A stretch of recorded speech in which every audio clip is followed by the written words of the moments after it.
Welcome back to another episode of Level Up Your Game. I'm Rip, and of course I'm joined by True MYK from IamTekken.com, and today we've got Aris with us from AvoidingThePuddle.com. And if you see back there on the screen, we've got our website running now, levelupyourgame.com. And today we're going to cover Dragunov. Is that what we're doing?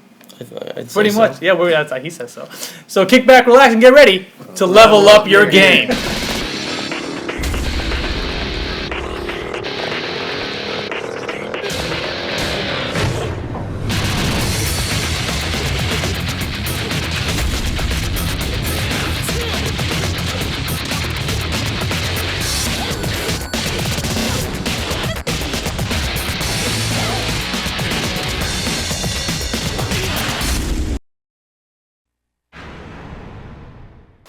All right, so let's kick things off with Dragunov's Punishers. Aris, take it away.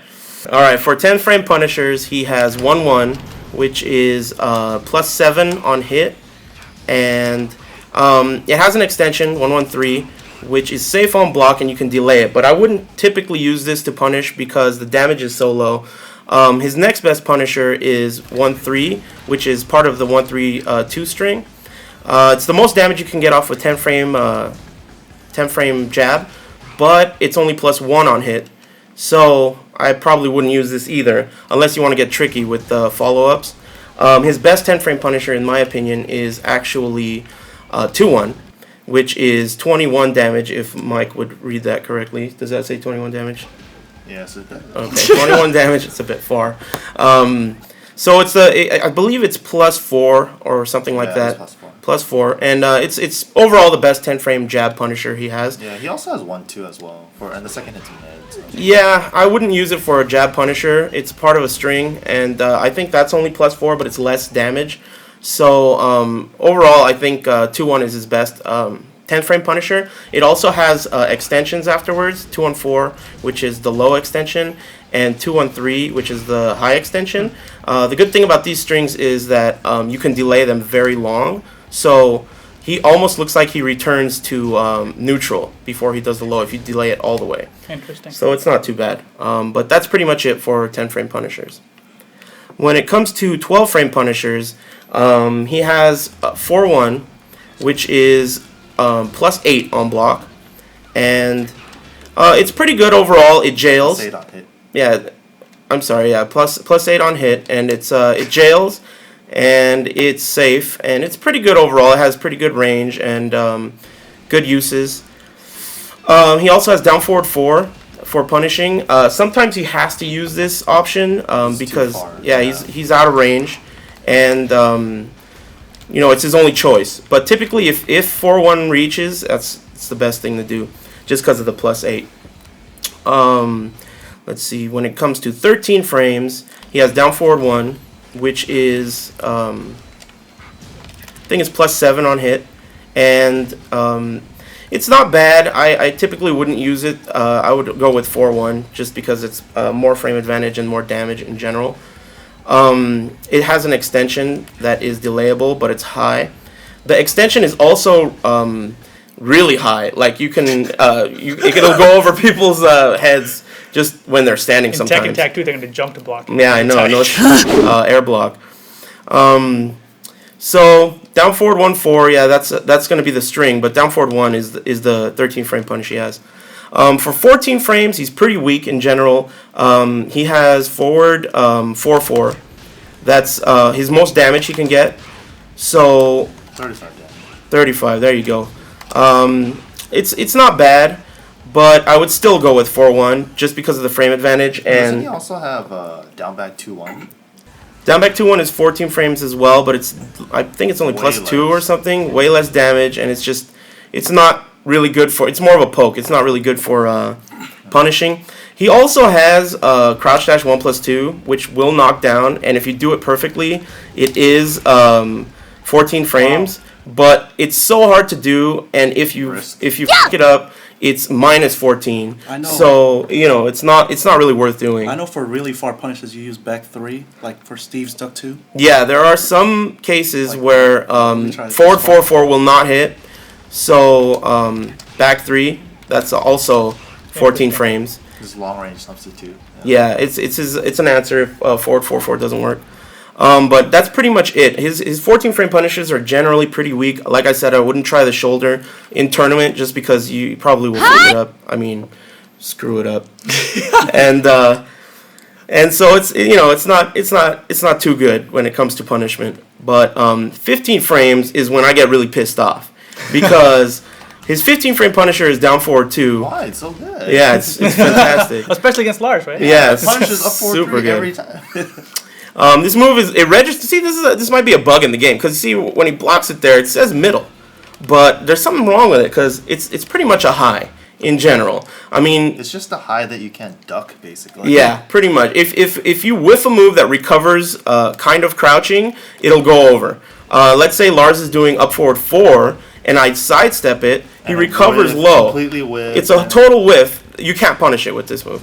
So I mean, it's useful if they're ducking, but more often than not, it will whiff, and it can be pretty frustrating. So, I mean, it's decent. It's better than nothing. Some characters don't have a 15 frame launcher, so Special high. yeah, it's definitely special high. Also, for 15 frames, he has back 4-3, and it's not a launcher, but there are some cases where down forward 2 is a piece of so you have to use back 4-3 because it hits lower. Like, for example, against Lars's up forward 3, Dragunov has a really hard time punishing with down forward 2, so you have to pretty much settle with back 4-3 unless you want to jab him out of the air and get a float juggle. Right. The only bad thing about this move is the second hit is high, so if you're using it as a punisher and you mess it up, they can duck the second hit and launch you. Alright, so there's one more punisher we've got. It's a long range 17 frame punisher, so let's go ahead and show that. Yeah, for 17 frames, he has forward 1+2, and it's useful because it can punish things like, for example, what we're showing right now, Laws while standing 2, also a blazing kick. I think you could punish with this, and there's a big handful of moves because it reaches really far.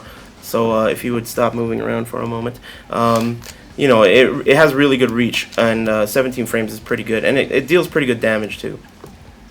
Cool. Alright, so let's go ahead and, I think that's about all of his standing punishers. Let's go ahead and cover his full crouch while standing punishers. All right. When it comes to while standing, I'd say he's better than average. For 11 frames, he has while standing 4. Standard, typical while standing 4, nothing too special. But for 12 frames, he has 2 options. For one option, for while standing 12 frame, he has his shoulder. And this is the option that I would do more often than not because it has like that explosive range and it's just reliable. It's really reliable.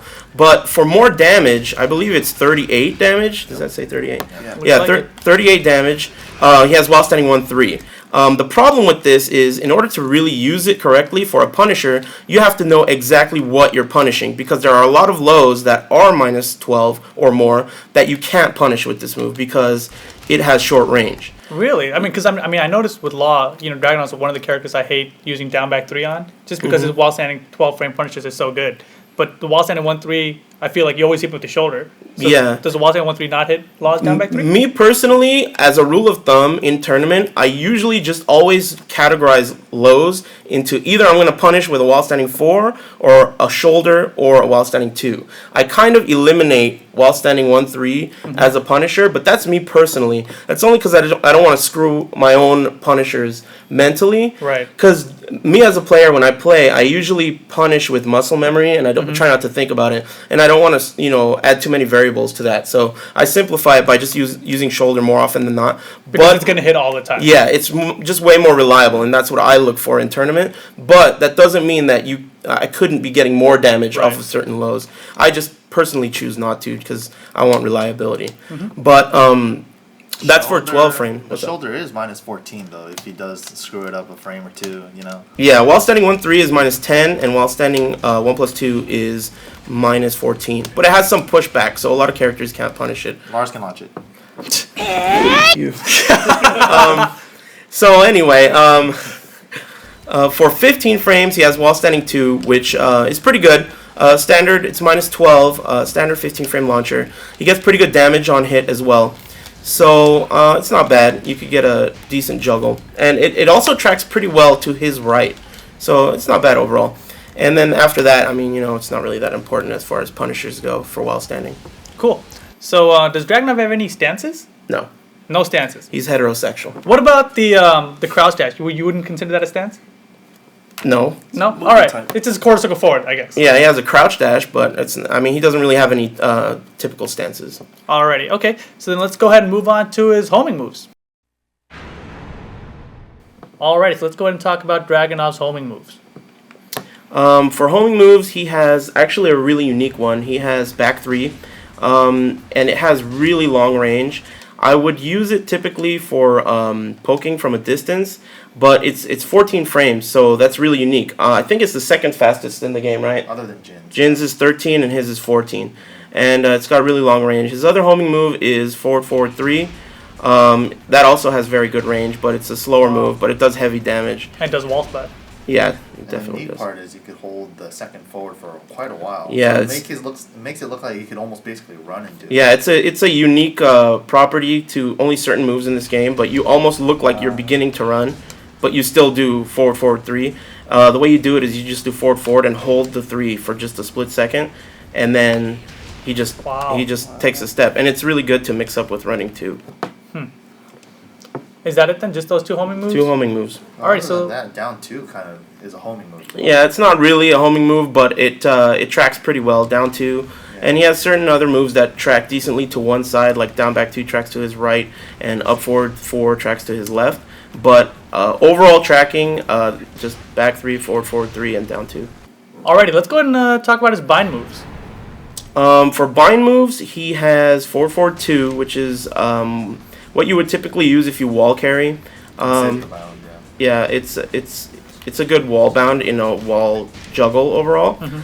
He has down 1, which is not too useful for a bind move, but it on occasion you can use it. His most used bind move is 1-3-2. It's a 3-hit string, 3rd hit binds. with the 4-4-2 animation. Yeah. He also has running 2. The only time you would ever bind with this move is on Okazemi if they're waking up and you hit them just as they're waking up. Oh, I mean, interesting. you could use it if you have the opponent, if the opponent back rolls, for example, and you hit them with running 2 and they back roll, you can, go after it sometimes, and if they decide to quick stand, it'll hit them getting up, and then you get a small combo on them. The only other time you would bind with this is if you're doing flashy combos, which I don't do typically.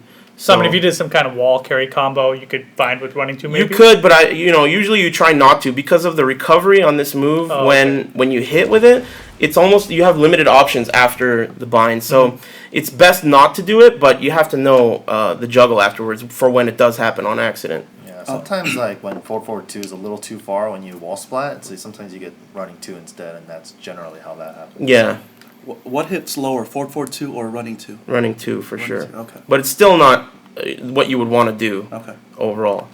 Back 1+2 on that. Oh yeah, that's right. Back 1+2 is the one you would use in wall combos. So let's say wall splat 'em, back 1+2 is the one typically you'd use. On bigger characters, you can use 4-3, but it doesn't work on Jin. But So you just have to back dash. there you go. Yeah. And it's I don't use these too often. I mean, they exist, and it's important to know they exist. But their usefulness of 4-3 especially is limited overall. Back 1+2 is important though for wall bind moves. Alrighty, so then let's go ahead and move on to Dragunov's useful moves. Alrighty, so we've covered his homing move, we covered his bind moves, we've got some stances, I guess no stances, well, we got his punishers, but still haven't learned generally how to use the character. So let's talk about some of Dragunov's useful moves. Overall, I would say that Dragunov he's a pretty good counter hit character, and he has good keep out. So one of his most important moves is 1-2-1. It's a 10 frame counter hit natural combo. So you can hit confirm it by just doing 1-2, and when you see that it connected as a counter hit, you can just finish it off. So technically, it's safe all the time if you're doing it correctly. And even if you mess up, it's only -12, so it's not too big. Yeah, but you should never mess it up because it's really easy to hit confirm. You have plenty of time. And another good thing about 1-2 in general is the second hit has some decent tracking, and the timing of it is also a little different than a typical 1-2. So when someone sees a jab, they may, expect for the second hit to come out at a different timing, and then they'll get hit by the second hit because it's an awkward timing. Other than that, he has back 1 for keep out. That's really good. If it counter hits, you get a combo as long as they don't hold down. Now, typically, people don't hold down. There you go.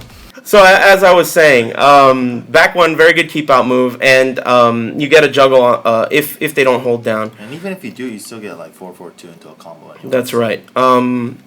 And for other keep out moves, he has back 4. This works out pretty well. He has back 4-3.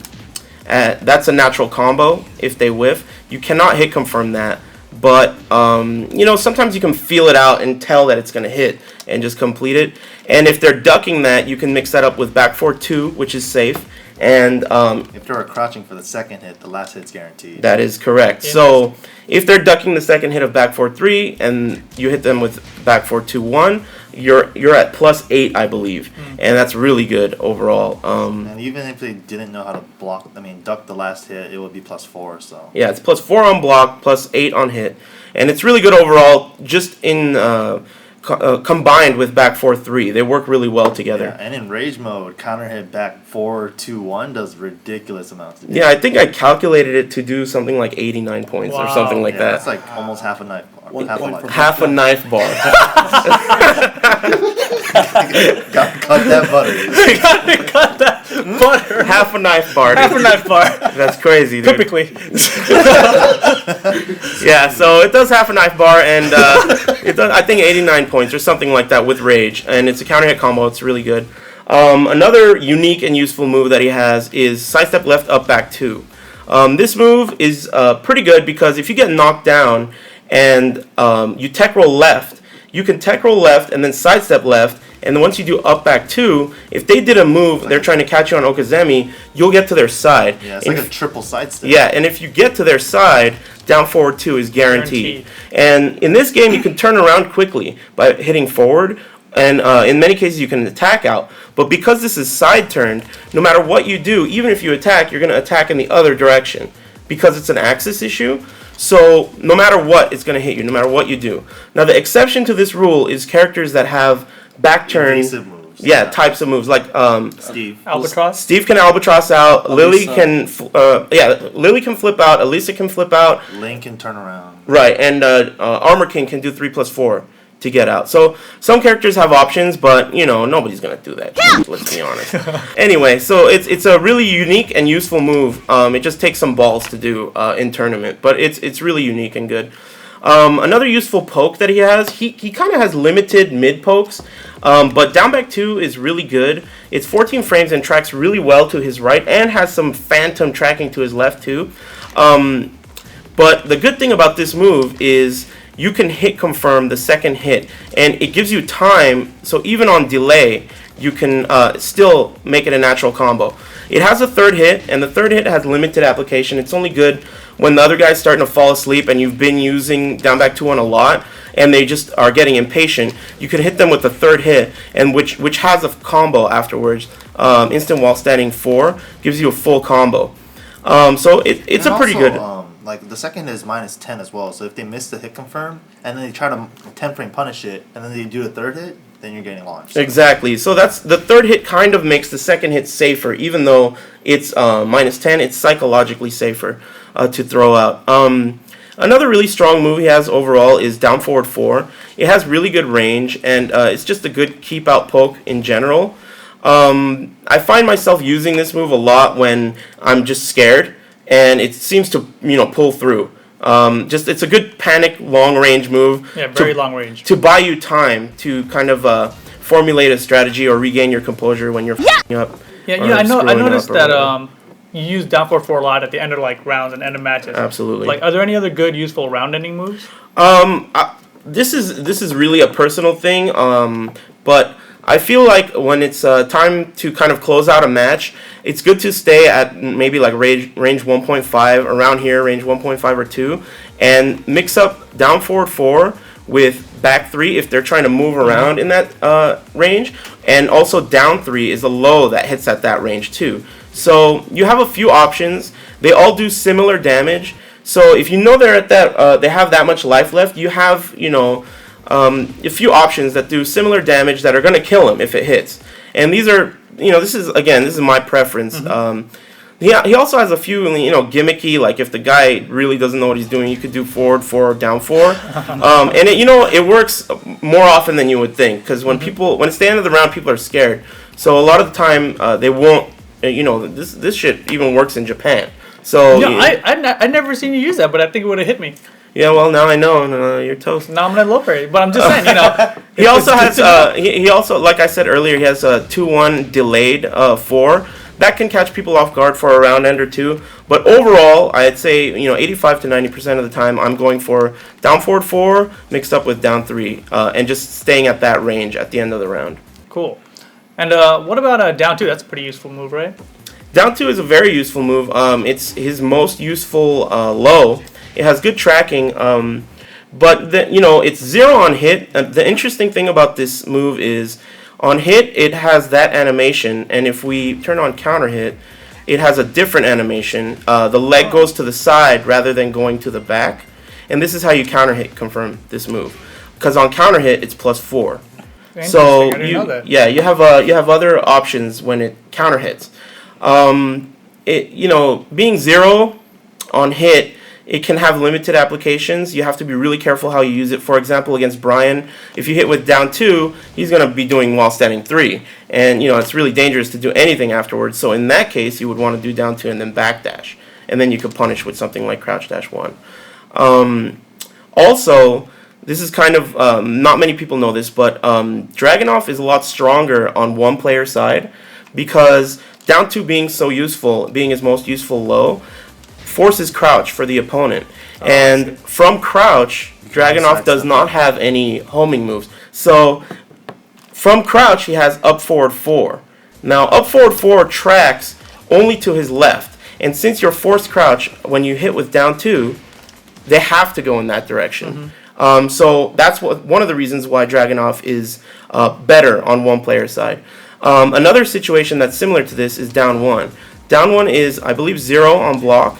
So if the opponent tries to do while standing 4 after they block it, you get counter hit 1-2-1. It's uninterruptible. But if they decide to sidestep, they can only go in one direction. Right. And again, that's where up forward 4 would be useful. So when you're on 1P, up forward 4 becomes your friend.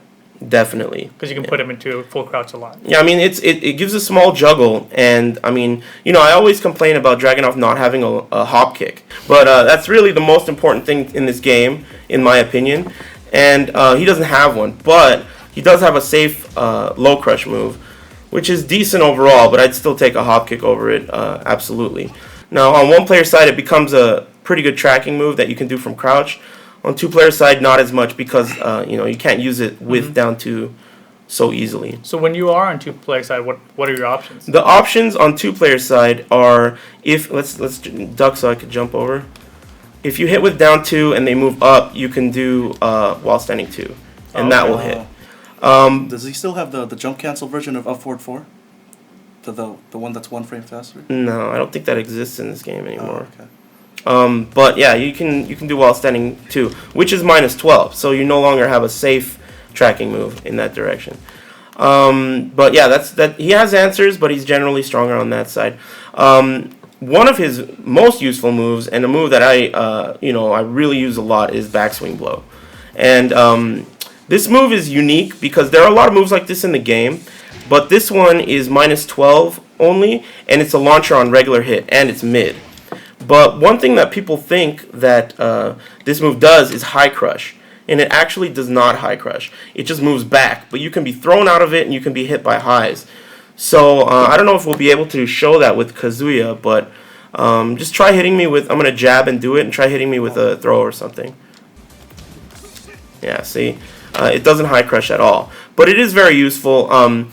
Typically the best way to use this move is, the scrubby way to use this move is to do something safe, like forward 2-4, and then do it if they try to attack. But that's like, tier 1 of using this move. The best way to use this move is when the opponent hits you with something that gives them frame advantage. So you know that they are going to take the frame advantage and do something else.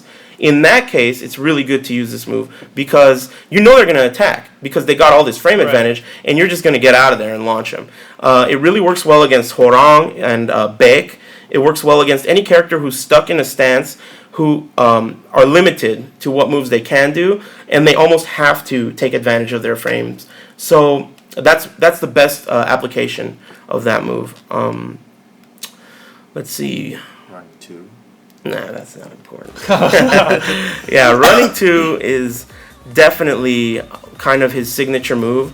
This TV has a lot of lag, so it's going to be difficult for me to show instant while running 2. But instant while running 2 is very important with this character. Like I said earlier, that move is a bind move. So if they try to do a hop kick or something and you catch them, it's going to give you a small combo. This move also hits very low, as a very low mid, unlike most of his moves. And it has some... You can sidewalk it, but it's kind of difficult to sidewalk it. It takes some conditioning. This guy does it all the time. It's only one direction, too, that you can sidewalk it. Is that right? It's actually both. Really? It's easier to your right. Am I right? It's the range. Yeah, maybe If it's a you're range. closer, it's easier to extend. Okay. Yeah, I see. But you can do it in either direction.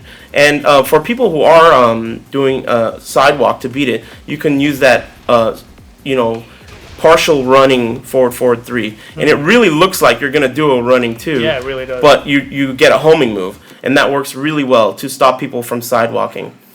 This move is +4 on block. So, even though that's not that much advantage, it's still enough to kind of get you in and get things going. An interesting thing about this move is it has this weird pushback, and if you're at the wall and you hit at a certain angle, you don't get that pushback.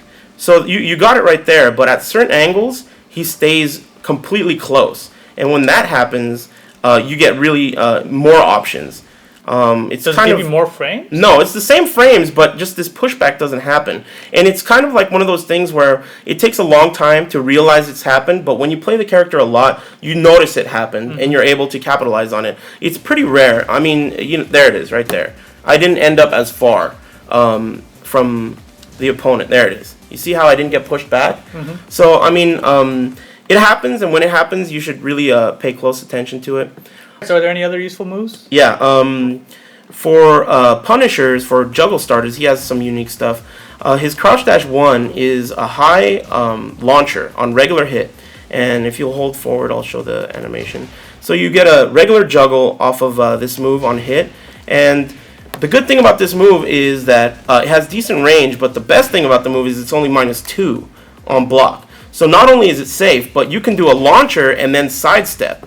So let's say he blocks my launcher and does a jab or something, you're able to move. And that's pretty unique for a launcher. Another launcher he has from Crouch Dash is Crouch Dash 2. This is only really useful when they whiff something huge. I mean, if they really fuck up big time. And, if they do that, then you can really, score some damage with that launcher.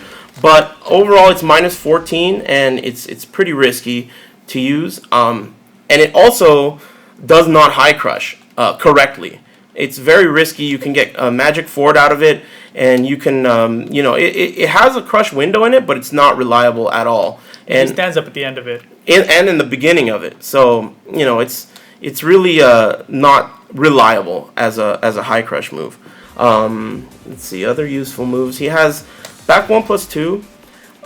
It's pretty useful. It has kind of short range, but it's plus on block. I think it's +3, right? +3 on block, and it's also a bind move. It's not bad. It's better at the wall because of the short range. It's good wall pressure. Free stomp afterwards. Yeah, you get a free stomp afterwards, which they can't move to reduce the damage. So it's going to be always full damage on the stomp. And I talked about down 1 a little bit. It's pretty much a good go-to mid to use. I mean, it's linear, but I mean, it's something that's very useful. You have to use it because of the limited mids he has. Back 2 is also a decent mid poke. I would never do back 2-1. It just is just not a good idea. The opponent will duck the second hit, and it's just not a good idea. He has other mid-high strings. I almost never use 3-1 unless it's in a setup or a juggle, but that's also mid-high. Let's see. Down forward 3 is also a decent mid. It turns into an attack throw on regular hit, and it's got a lot of plus if it doesn't clean hit.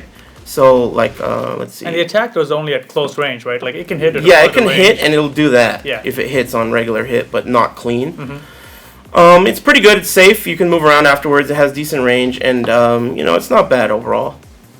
Another useful move he has is Crouch Dash 3. A lot of people think it's really shitty, but it's actually pretty good because it has good range. It's -9 on hit. So that's really terrible data, but there are some applications afterwards. For example, a lot of people get hit by it and try to do a low jab. I don't know why, but everyone does that. So you could just get a low parry attempt. Also, if they don't do a low jab, you can just do the low parry and option select and block anything else they would do. So it works out. It's pretty safe. I mean, you can't really attack afterwards, but it's not bad. It's important to use in your arsenal. Another useful and unique thing about Dragunov is he has a command low parry, a manual low parry. This move it used to exist in Tekken Tag and Tekken 3, but he's the only character that got this type of command low parry this time around. And so do that. The thing about this Armor King's, it doesn't turn into a throw, and it's also not this is just into a regular. Yeah, Armor King's command low parry turns into a regular bind, like a regular low parry, but this low parry turns into an attack throw, or just a throw in general. So it's comparable to a standing reversal, but it cannot be chickened. So there's different animations whether you countered a low kick or a low punch? Each limb, yeah. Just each like a limb. regular standing each limb. reversal. So another important thing. Oh, and the practice mode has a bug. It actually shows this to be 35 damage, but it's actually 45 damage. I don't know what the deal is with that, but it's just a bug in the numbers of the practice mode. But another really useful thing about this low parry is that just like back in the day when you would watch Tag and Tekken 3 players, you can use it to bait people to react. So it's actually more useful in that department because a standard down forward low parry activates faster than his command low parry. His command low parry I think is 2 frames and a regular low parry is 1 frame. And you I'm have guessing anything you're to say about that, Mike? I guess it just shows a whiff animation, so it's like, oh, he did something. I got a whiff punish, but it's like Yeah. he didn't really whiff anything. Exactly. So you can bait, action from the opponent. And when you do it, are you left in full crouch? Can you do like while standing moves directly? Yeah, you from- are in full Okay. crouch. So you're left in full crouch. And it's very unique and very useful. He also has down back 3. The only reason I would bring this up as a useful move is because there is an extension if they duck, and what will happen is it turns into a grab. Now, there's a lot of depth in this series of moves. Down back 3 is launch punishable, but it gives you a small combo if it hits. Now, the interesting thing about this is you can option select it. So what you would do is you can duck and then do your wall standing attack if I transition into a throw. That's exactly how you do it. Now, people do this, but even people that can do it will not do it in tournaments sometimes. So I would 100%. yeah, and it's very hard to do 100%. Another way that you can escape this scenario is if you break this grab. It's a crouch grab, and you can break it with 1+2. But if it's broken, Dragunov is at +5. So it's kind of like I guess it's a benefit if they break the grab, but overall it's kind of risky, and I wouldn't do it too often. But if you notice that the guy's never ducking, you can start conditioning him into getting hit by the low grab by hitting him with a couple of the sweeps. But overall, it's really not that useful. It's just important more defensively to know how to beat Dragunov. Is that about it? I think that we covered a lot of his useful moves. I mean, the rest of them that I can think of, we're probably going to cover later in later sections, like special grabs and wall game. I think for his open ground, I think we pretty much got everything. I think so. Alrighty, let's go ahead and move on to his special grabs then. Alrighty, so that was a bunch of useful moves for Dragunov. Let's go ahead and talk about some of his special grabs. All right, for special command grabs, he has forward 1+2.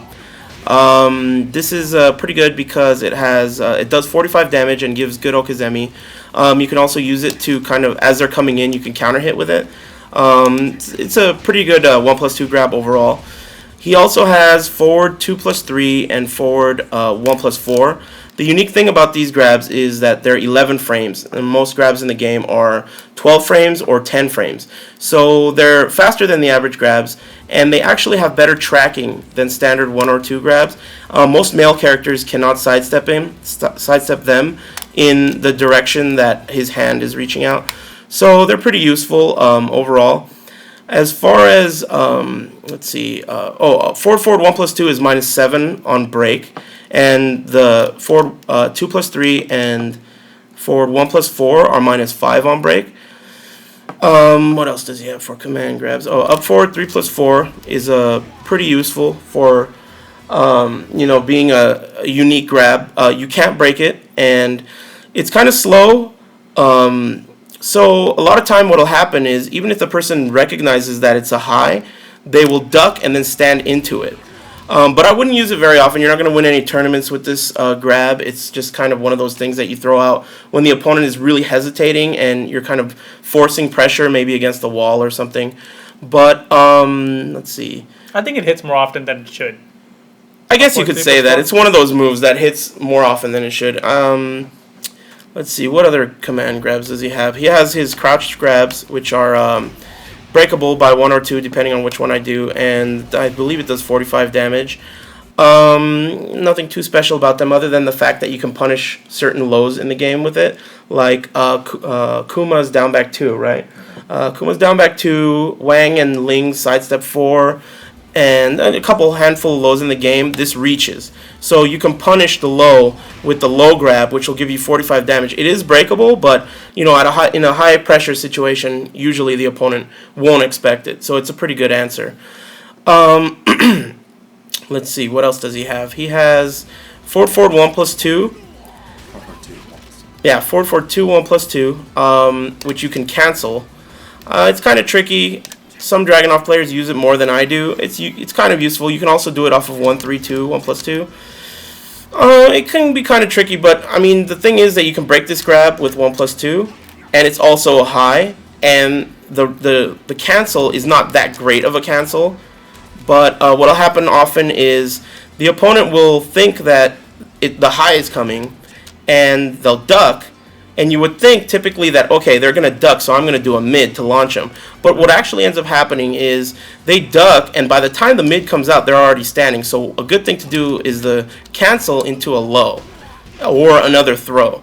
I mean, that's pretty much the only really good application for it. But overall, it's not really that important. Is there anything else you guys can think of? It's pretty much his useful stuff. Yeah, just his regular tacklers. throws into that guaranteed down 3.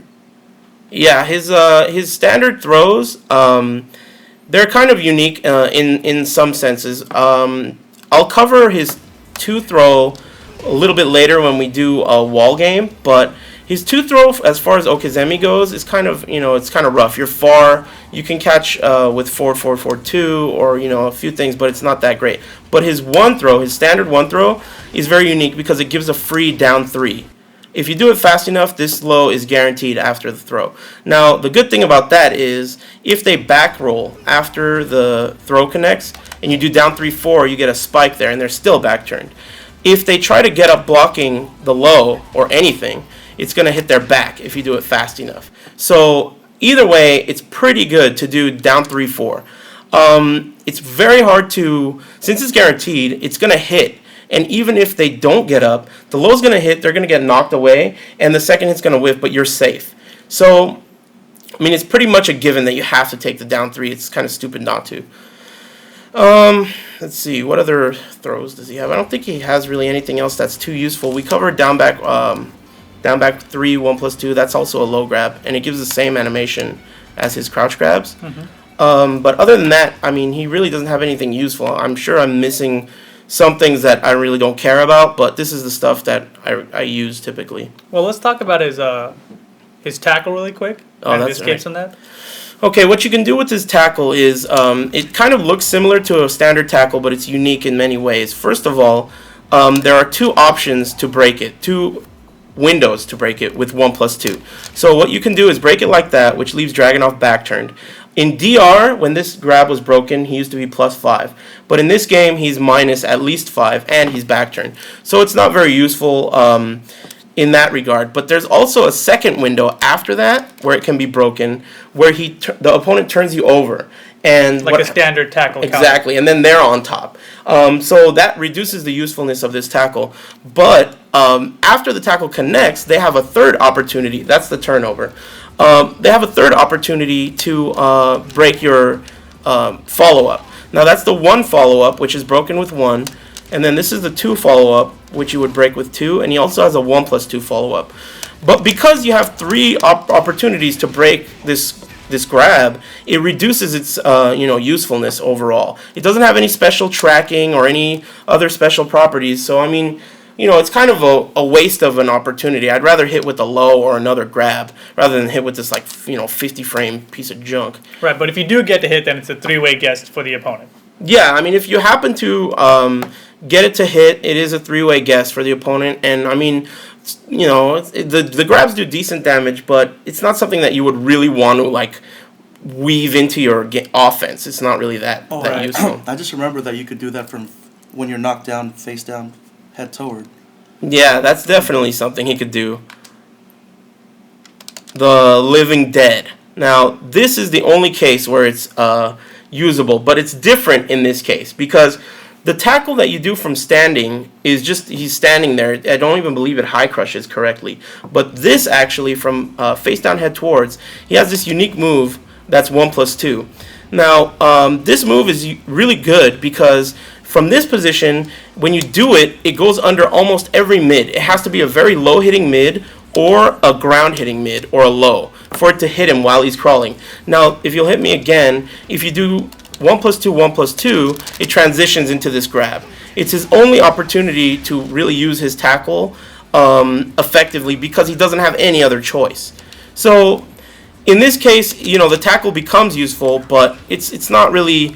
I mean, it's only good off of Living Dead because you have to use it. You don't have any other options. And is that still a 3-way guess to break? Same exact situation. And you can even flip him over. It still has the 1+2 break as well. So it still has the 2 windows to break it with 1+2, and it has the 3 follow-ups afterwards. It's the same thing. And if the opponent's running to tackle you and you reverse them, do you go straight to the 3 options there as well, or does Dragunov to have the standard punches? No, he doesn't have standard punches Okay. at all. He doesn't have that. It's always that tackle situation. Another thing, if you knock me down, Al, that they reminded me of just now is if you jump over me, from this position, he crawls away all the way across the screen. Now, this is relatively useful, but an important thing is that there are some moves that hit you in this position, and they have a guaranteed follow-up. But Dragunov can get out of these situations more often than not. Some characters have, I can't think of one off the top of my head, but I think Marduk has a couple where he knocks you down and he gets something guaranteed, like a ground throw. Is that right? Can you think of any? I can't think of any. Yeah, but I know they exist. Too. They exist and you use them a lot. I mean, as soon as you see that you're in this position, I mean, there's no reason not to do this. I think of one. Steve, down back 2 in the open and then run up down 1+2. Is that guaranteed typically? Yeah. Yeah, And then see, he could just crawl away. yeah, you get out of that. And there are other situations too where the opponent gets a guaranteed hit, but because of the existence of this crawl, he can get away from it. So it's really important to know. But then also the same thing too is when he does get up, he gets a back turn. So if I know you're just gonna crawl away, Steve can do a 4-4-2 when you get up. So Yeah, it takes that's the Yomi layers there. I mean, if the opponent knows you're gonna do it, they can really punish you, especially Law. If he knows you're going to do, let's say he hits with while standing 1-2, and he knows you're going to do this to get away from his wake up, he can just follow you and do junkyard on your back and just ruin your Christmas. So, it's it's good, but you got to be careful how you use it. Right. Otherwise, other than that, I don't think he has any command throws, unless I'm forgetting something. All right, so let's go ahead and let's talk about his throw Okazemi. And then maybe some general Okazemi too. Okay, so for most of his throws, a lot of his throws leave leave the opponent in a face down head towards, so a back turn position. So what a lot of players do is they back roll, and if that happens, you can chase them down and do back 2, 1, 3, and this will hit their back like that, and you get a small combo. That's actually a lot of damage, and a lot of his throws can do this. For example, let's see. If you get hit by, go ahead and get hit by this, Al. Standing. This does the same type of thing. They're left in this position if they back roll. If you get hit by a counter hit down back 3, they're left in the same position. His forward 1+4 grab leaves them in that position. And his forward 2+3 grab, I believe, leaves them in that position as well. Just wondering, if counter down back 3, does it give a free down 3? No. No? No, that it recovers differently. The reason down 3 is guaranteed after his 1 grab is just because of the way the recovery of the grab is. But down back 3, when it counter hits, the recovery of the move is just too much for you to get a free down 3. But like I was saying, all of those throws leave the opponent in the same position. So you can always utilize that chase down back roll method, and as you run up to them, let's say if they do not back roll, you just run up to them, and then they didn't do anything, you just hit them with a low, because that's typically the situation. More often than not, they're not going to get up straight in that position because it's so risky. So they're either going to back roll or stay there and side roll, and you can pretty much option select that visually by just dashing up and either doing the back roll catch when they back roll or just hitting down 3 or any other ground hitting like a stomp or whatever. Let's see, other throw okazemi. If you hit with forward 1+2 and they try to get up straight, you can do back 2. That also should hit back roll, but this TV is kind of laggy. If you hit back 2, it hits them back turn. From that position, you get a free while standing 1+2. What the opponent can do is they can let the back 2 whiff and do a low get up kick. But if you do the back 2 and they do the low get up kick, you can low parry it in time. You have enough time. Now, what you would do typically if they are not prepared to do the low get up kick is you do back 2 and then full crouch down 3. And that'll kind of option select. You can see if they got up. If they didn't get up, you still get a little bit of damage. And that will hit a side roll as well. As far as other throw okazemi, I mean, that pretty much covers a lot of it because most of his throws leave the opponent in the same position. So this run-up grab stuff, it works almost on every throw. So it's a good just rule of thumb in general. And does that about cover all of his regular okazemi as well? The only other okazemi that I think is important to note is after typical juggles, you can end with a spike with down forward 3. From this position, you can mix up 3-1, which will give you a, this stage is kind of small, but let's see if I can shorten the juggle. If he tries to get up, you get another combo.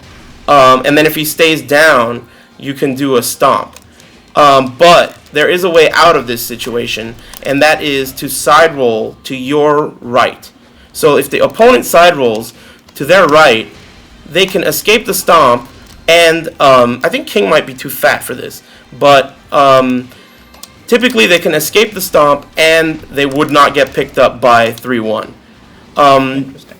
But to solve that problem, you can just use down 3 or another low that hits a side roll. Yeah, the thing I see people or Korean Dragunov players use was down back 3 to hit those side rolls. So. Yeah, that's one solution, but it's really risky. Yeah, in tournament I wouldn't do it because the thing is that when you're spiking them, their options on the first layer of that situation is to either get up and block the stomp or to not get up, right? So let's say they get up to block the stomp, just not even knowing that you can side roll out of that, and you did down back 3, you're so it's like you have to use something safer in a tournament situation.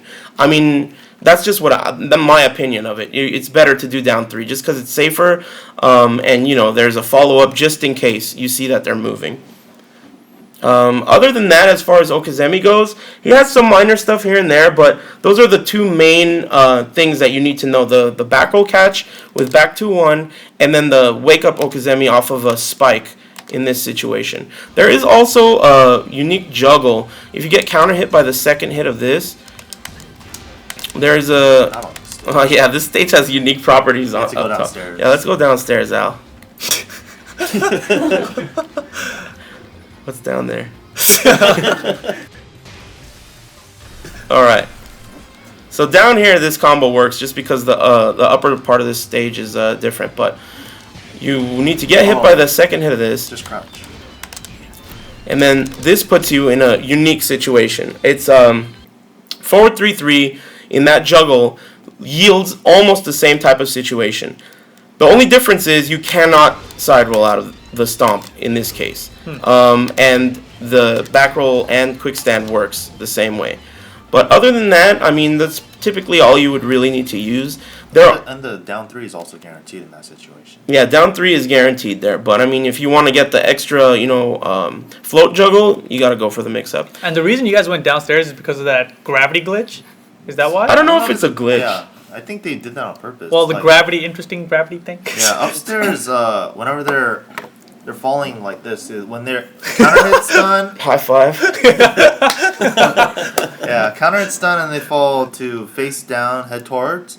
If you hit them during that state upstairs on a layered stage, tier stage, they flip over. They flip over in a way that they normally wouldn't. Like, for example, if you hit, you know how when you hit with a character that's floating face down, they don't turn around. They keep getting hit face down. Right. Well, they will turn around on the upper part of these stages. Yeah. So, I mean, it's kind of unique. Not every character can utilize that stuff, but there are some unique juggles that you can do with that. I'm trying to think if there's any other important Okazemi situations. Not that I can think of. Not really, right? There might be. Not that's not wall related. Right. Okay, separately, you mentioned a couple of his ground hitting moves. Let's just quickly cover some of his most important ground hitting moves. We did down 3 a lot. We've also seen that he gets to stomp a lot. The only other one that comes to my mind immediately is forward, forward, 4. The two most important ones are stomp and forward, forward, 4.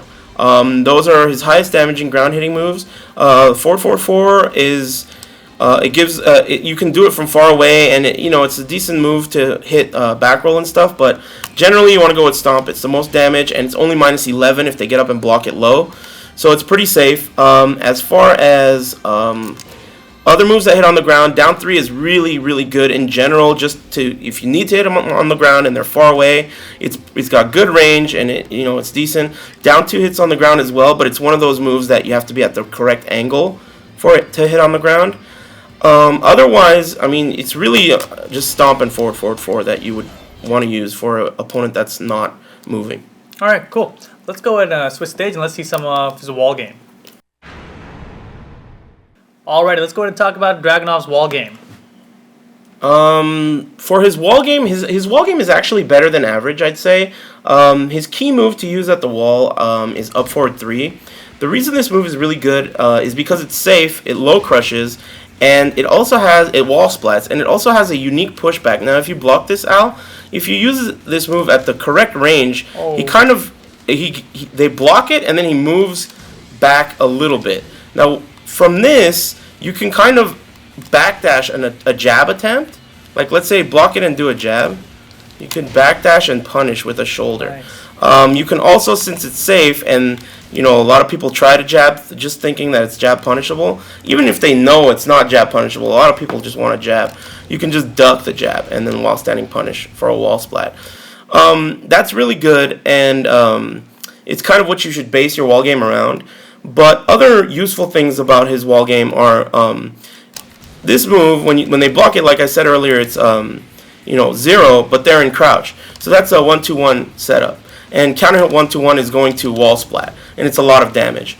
And also, before we move on, I noticed that sometimes when you do up forward 3, like we said earlier, and before you do crouch to shoulder, like what I do sometimes is like go for a mid because I know you're gonna go for the shoulder attempt. Right. But then in that situation, there's the next layer where you do the 1-2-1 against exactly. I mean, I've also seen you do the backswing blow too. Yeah, that's also an option too. I mean, that's when you kind of see that type of thing happens if you're playing with someone for a lot of games, and they kind of are expecting you to bait out an attack by making you block this. And that's why this situation will happen with Al and Mike, because I play them very often. But let's say you're at a major tournament or something and you're playing some dude that you don't know. More often than not, that's not what they're going to do. So the first thing that you would want to do against a new opponent is what I just said, to let them block it and then backdash and then punish it. I mean, that's the first layer of that strategy. But he's right. If they try to do a mid, then you could just do 1-2-1 and you score the counter hit, because this move is safe and they're going to do a slower mid. So It's important to feel your opponent out. And also because they're going to do a slower mid, it's because the pushback. And the slower mids usually have more range. Right. So that's why they will go for a slower mid and Exactly. then 1-2-1 will kill them. So. Exactly. Another good move for the wall is back 4-3. The reason this is good is it's mid-high, but as I explained earlier, you can mix it up with back 4-2-1. But the second hit has really good tracking. I think Try Armor going King the can't other way. sidestep. Yeah, maybe Armor Kings is weaker than others, but you can sidestep the back 4, and the second part, the 3, will wall splat, and it has better tracking than the first part. A good thing about this move is, Al, if you come forward a little bit and duck, this move will hit and it'll float them to the wall, and you still get a combo. So if you're at this range, it'll still float to the wall and wall splat, and you get the combo. So you don't have to be right at the wall like you do with most wall splat moves. Show him up 4-3. Yeah, up 4-3 doesn't do that, but back 4-3 does. See how they fall down to the ground? You can't juggle off that, but back 4-3 you can juggle off of. So it's really useful near the wall, even though you're not directly at the wall. It's useful because you're going to get a combo anyway. Another good wall pressure tool is back 1+2. This move isn't that great out in the open just because the opponent can backdash out of it a lot, but at the wall they have nowhere to go, and it's +3 on block. It's really good. You can follow it up with, up 4-3 if you think they're going to do a low jab, or 1-2-1 if you think they're going to attack. Back 4-3 is also only interruptible by 12 frames or faster. So, it's a useful tool. And I would say this is usually the only place I would use down back 3, and that's only because they're so scared of the wall because you have so many good mids that are going to wall splat that this is really the only place you're ever going to hit with it against a sharp opponent. So this is where I would use down back 3. While in the open stage, I don't think I would use that move very often. Let's see, what other wall stuff does he have? I think you wanted to mention his 2 grab. Yeah, that's what I was just going to say. His 2 grab is very unique because, like many other grabs in the game, it switches positions. But his 2 grab switches positions if it's broken or if it hits. So if my back is to the wall, I'm always going to throw with a 2. If it's broken, we switch positions and I'm at 0. So we're both at even frames. So from that position, you can do something like back 3, which would stop their sidestep. Up forward 3 is in range, which is going to yield the setup that we talked about earlier. Back 4-3 also is useful in that situation, so it's really good. Now, the juice of this strategy is, let's get my back to the wall again, and don't break the grab. If you don't break the grab, you don't get pushed back as far as you normally would when this grab is near the wall. Typically, if you throw with this grab, I'll get up and get thrown by this. We're all the way across the screen from each other. But if the wall's here, you're left with really good okazemi. So what ends up happening is it's like just a great situation. If they're laying down still, you get a stomp, which they cannot side roll because they're already in this position. And if they get up in any other direction, back 2 is going to hit. Let's try that. It's going to hit, and you get while standing 1+2. Now, the great thing about that is if you mess up the timing for the back 2, and they get up and it hits their back, it's going to yield a back turn while standing 1+2, and they're going to get wall splat. If it doesn't do exactly that, and it juggles, you still get while standing 1+2 as a combo. So it's like a win-win situation, and the 2 grab in general is just really strong with your back to the wall. I mean, it's just great overall. Back 2, and it's just a perfect okazemi. So it's really important to use that when your back is to the wall, or even if you want to position change anywhere, because you know it's 0 when the opponent breaks it. All right, another very important aspect to Dragunov's wall game is that if the wall is to his right and he hits with up forward 4, he gets a combo that he typically wouldn't get, which is while standing 4, and then you can bind afterwards. And with this, you can usually carry to another wall and get a wall carry. That's crazy. A wall combo. Anyway, so yeah, that's a combo you would get only if the wall is to your right. Now he has something that does the same thing if the wall is to his left. His back 3+4 is a sabaki parry, so the wall is actually not to my left there, but you just get hit by it, Al. You could do the same type of thing and get a float, and you get a combo. But the other one is much more useful because it's actually a low crush and it tracks really well. So it kind of keeps the opponent at the wall. Up forward 4 is more useful than back 3+4. Back 3+4 doesn't track very well. It's safe on block. I think it's only -1 or 2, but it's just very slow and it's not as useful as up forward 4. But I'm pretty sure that sums up his wall game overall. I can't really think of anything also else. forward 4-3, I guess, if you use it much. Oh yeah, you can use if let's say your opponent's at the wall and you're kind of at this range over here. And they have the idea that they want to get away from the wall. They're going to want to be sidewalking. And if that happens, you can use forward 3. That's a really heavy wall splat. It does like 42 points. I can't read that from here, but 42 points. And it's a homing move, and you get a full combo off of it. And it's it's really good for that type of a thing. It's pretty good damage, and you can use it for that situation. It's also +3 on block. So if, let's say, they were not sidewalking and they block it, you can keep attacking. It's +3, and, they have a weird block stun, too. So it's pretty useful for a wall game. It also looks like it wall splats from really far away. Maybe like... I don't think you can combo off of it, though. No. Yeah. It hits, but I don't think you could combo off of it. Cool. I guess that about wraps up his wall game. We're going to show you guys some combos, and we'll come back with his item move and unblockable.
All right, let's go ahead and talk about Dragunov's item moves and his unblockables.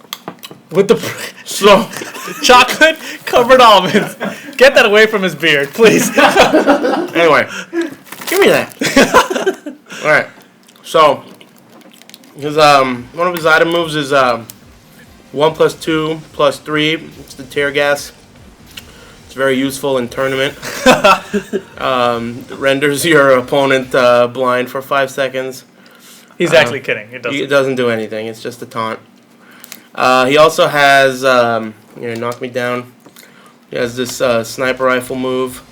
I don't know how to do it the first time. First time I did it ever was 5 minutes ago. It's down 1 + 2, and then you can hold it for a while when Hold you're the in buttons or hold it down? I think both. You have to hold down and 1 + 2. When you're in face down, head towards position, and then you hit 1 + 2 again, and he shoots it. Also very useful. Does As a you can whopping see. 12 damage. It's definitely a good round ender. If you Pop go in that all the section. way across the screen, you'll see that his aim is. Turn off position reset Quite so we can actually accurate. see Dragunov. Oh yeah, okay. How do you do that? All right. You'll see that his aim is quite accurate. And that's because of his goggles? I think he used the. I don't know. He got it. It was goggles. So you need the goggles for the gun, Yeah. and you need the tear Tear gas for on the grenade. right side. All right, what about his unblockables? All right. His unblockable is kind of crappy, but it's back 2 + 3. He kind of winds back a little bit, but it doesn't evade anything really, and it doesn't really high crush too well. But it has a unique property where, Al, if you'll move forward a little bit, from very far away, it will still wall splat. Oh, wow. And you can combo off of it. And that's even closer than, you can do it from really far away sometimes. It's like this range. See? Or you just run up and get a small wall combo.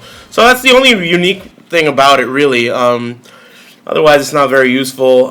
There are some situations where you could just throw it out, but you're not going to win any tournaments with these strategies, except for the tear gas. Tight. It's really good. All right, let's move on to some anti-Dragunov. All right, here we go. Final section. Let's talk about how do we beat Dragunov. All right. A couple of Dragunov's weaknesses.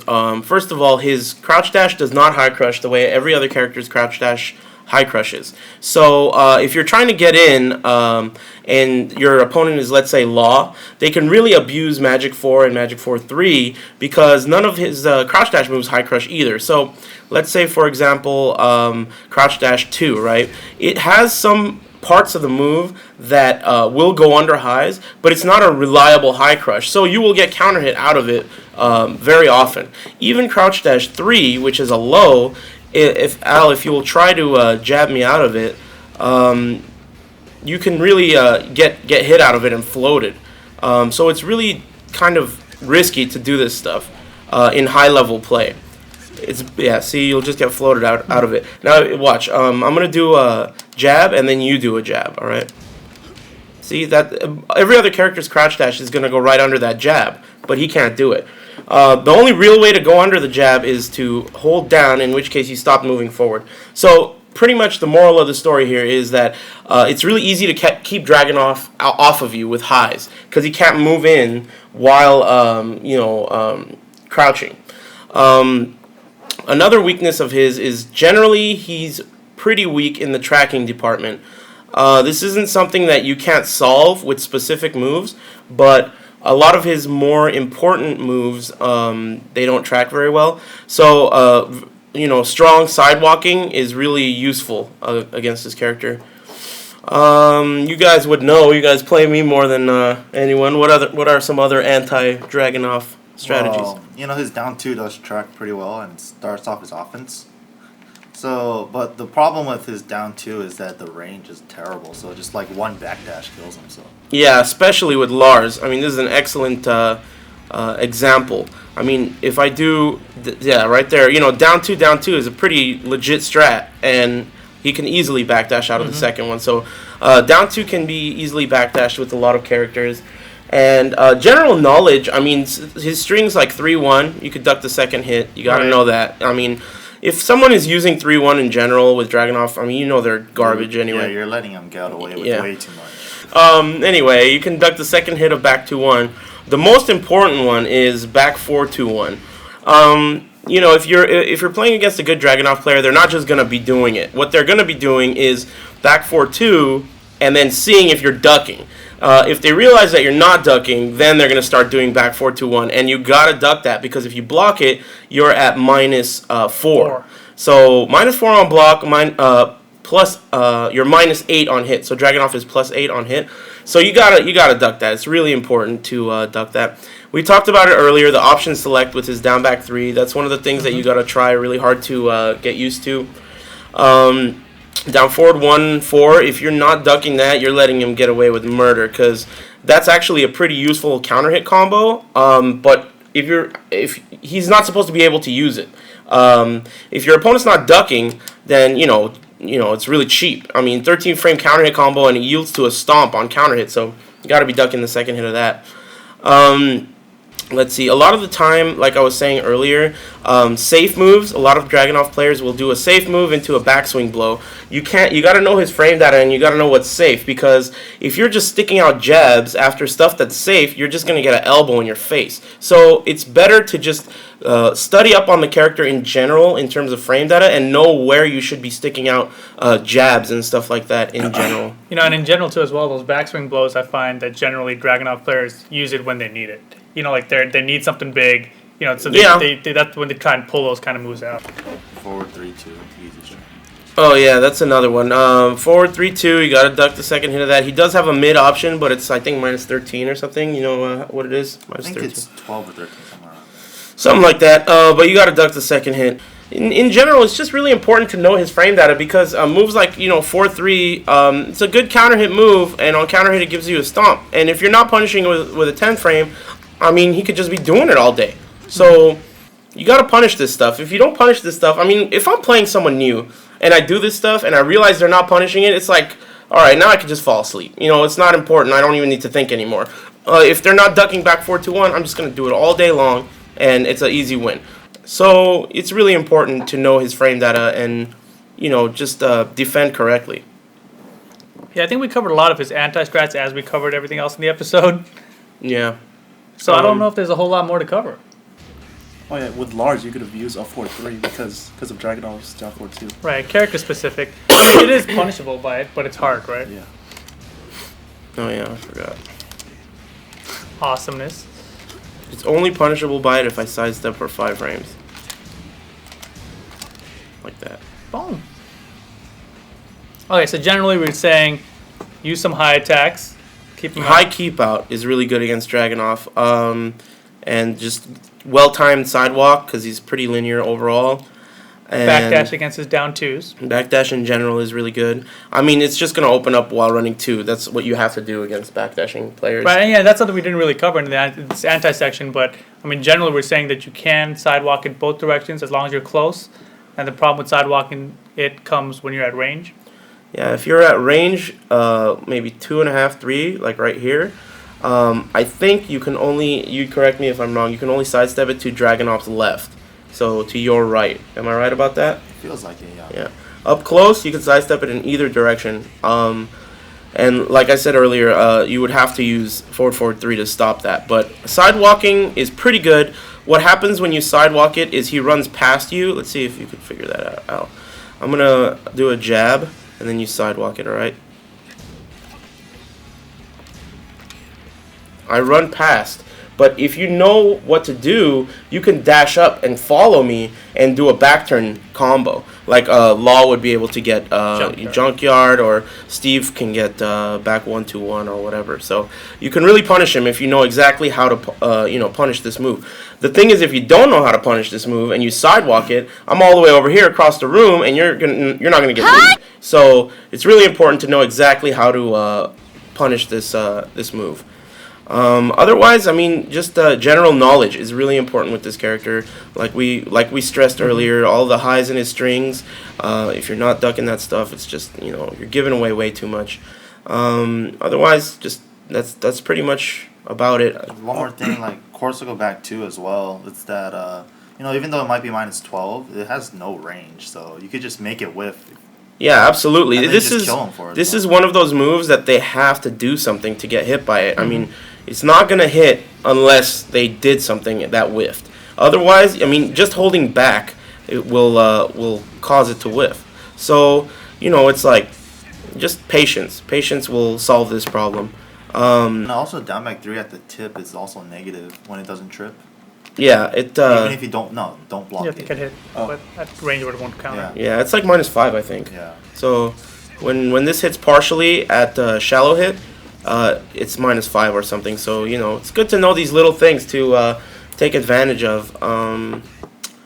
I mean, I can't really think of anything else that's too significant. The biggest thing, really, the thing that just pisses me off so much is that his crouch dash doesn't high crush. So, I mean, you have to play really patient with him. If you are getting impatient and crouch dashing in, you're just gonna get counter hit all day, and it can be really frustrating. So, I mean, just keep him out and wait for him to make mistakes. I also see you do crouch dash, full crouch 3 a lot as an ender, and people need to know that that's launch punishable.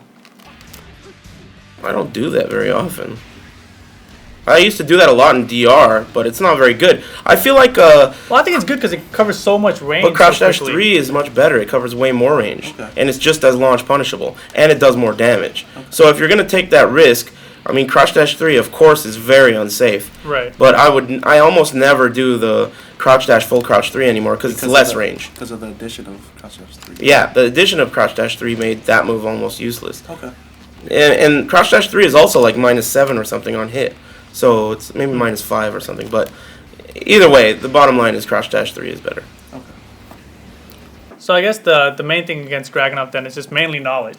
I mean, Yeah, absolutely. Primarily, it sounds like that's yeah. the real key to beating him. The thing is, he's a very underused character, and even very, very good, skilled players just don't have experience against a solid Dragunov. So a lot of the time, an extremely good player is just not utilizing the best defense against him. So, I mean, the best tool against this character is knowledge, and that's kind of a generic thing to say because it's the best tool against any character, but specifically Dragunov because he has so many strings that have highs in them and so many unique situations that knowledge, like option selects off of down back 3 and all that stuff, you just got to know what you're doing and study up a little bit. But overall, he's a relatively middle tier character. And you can work with him. He's got some options, but he can be pretty limited. And if you exploit these tools, it'll take a really persistent player to persistent, handsome, and debonair Sounds like player. me. Yeah, right. To get through these difficulties and succeed with this character. All right, sounds like that about wraps up our coverage of Dragunov. I'd like to thank Aris for being on the show. Check him out at his avoidingthepuddle.com, his Avoiding the Puddle podcast, of course, with MYK right there. Check out levelupyourgame.com and our app, of course, on the App Store, 99 cents still. True, you want to throw anything in there before we take off here? You got a website? No, I don't have a website. All right. All right, well, I think we're going to be back. I'm not sure what character's next. Maybe Bob, maybe Law. Let us know what you guys want to see. So until then, tune in next time to level up your game.